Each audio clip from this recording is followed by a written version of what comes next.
இந்த அப்பா வேற சும்மா சொந்தமா ஒரு முடிவை எடுக்க விட மாட்டாரு.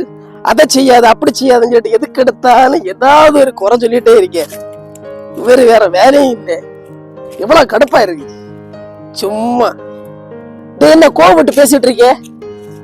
இல்லன்னா அப்பா கூட வந்து சும்மா சண்டை. எப்ப பார்த்தாலும் பிரச்சனையா இருக்கு. நீ அந்த வேலையை போகக்கூடாது இந்த வேலையை போகக்கூடாது சும்மா என்னடா சொல்லிட்டே இருக்காரு. வீட்டுல எதுக்கு எடுத்தாலும் சண்டையும் பிரச்சனையும். மனசே சரியில்லைண்ணா. என்னத்த ஒரு இது வேண்டாமா? நானும் என் அப்பாட்ட சின்ன சின்ன சண்டைகள்லாம் பிடிக்கிறது தான்டா. ஆனா சண்டை பிடிச்சாலும் அதுக்கப்புறம் கொஞ்சம் பிந்தி யோசிச்சு பார்க்கும்போது அப்பா சொன்னதுதான் கரெக்டா இருங்கண்டா. இந்த உலகத்துல இருக்க எல்லார் வீட்டுல இருக்க அப்பா தான் குழந்தைங்க நல்லா இருக்கணும், அவங்க முன்னோக்கி போகணும், நல்ல நிலைமைக்கு வரணும்னு அவங்க பாடுபட்டு உயராத உழைக்கியதான் அவங்க தான்டா. ஓடி ஓடி உழைச்சி நைட்டு வீட்டுக்கு வரும்போது நம்ம எல்லாம் வீட்டுல படுத்து தூங்கிட்டு இருப்போம்.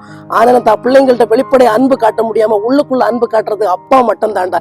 இப்ப அப்பாவோட அருமை தெரியாதா? ஒரு காலகட்டம் தாண்டி போகும்போது ஐயோ என் அப்பா சொல்லும் போது நான் கேட்கல. என் அப்பா அன்னைக்கு நிறைய விஷயங்களை எனக்கு கத்து தந்தாங்க, நான் அதெல்லாம் கேர் எடுக்காம போனேன்னு சொல்லிட்டு நம்ம அப்பன் தாண்டா நம்ம வருத்தப்படுவோம். உண்மையாவே இந்த உலகத்துல இருக்கிற எல்லா அப்பாவும் தான் புள்ள சிறந்து வழங்கலாம், நல்ல மாதிரியா வரணும் தாண்டா இந்த நமக்கேண்டு உழைக்கிறாங்க. நம்ம அவருக்கு என்னதான் ஓடி ஓடி உழைச்சி அவங்க ஒழுங்கா சாப்பிடாம கூட நமக்கேண்டு பாடுபட்டு இன்னைக்கு நல்ல நிலைமையில நம்மளை கொண்டு அயராது உழைக்கியது அப்பா மட்டும் தாண்டா. ஒரு விஷயம் நமக்கு நல்லதே சொல்லுவாங்க, அந்த வேலைக்கு போ இந்த வேலைக்கு போகணும் நல்ல விதமா சொல்லுவாங்க. ஆனா நம்ம அதை காதுல எடுக்காம இவருக்கு வேற வேலை இல்லை, இவர் சும்மா இப்படிதான் சொல்லிட்டு இருப்பாருன்னு சொல்லிட்டு நம்ம வந்தவர்கிட்ட கோவப்பட்டுட்டு போவோம். ஆனா அதே இது கொஞ்ச நாள் கழிச்சு போகும்போது ஐயோ அவர் சொன்னதை நான் கேட்கலையேன்னு சொல்லிட்டு வருத்தப்படுறவங்களை எத்தனையோ பேர் இருக்கிறாங்க தெரியுமா?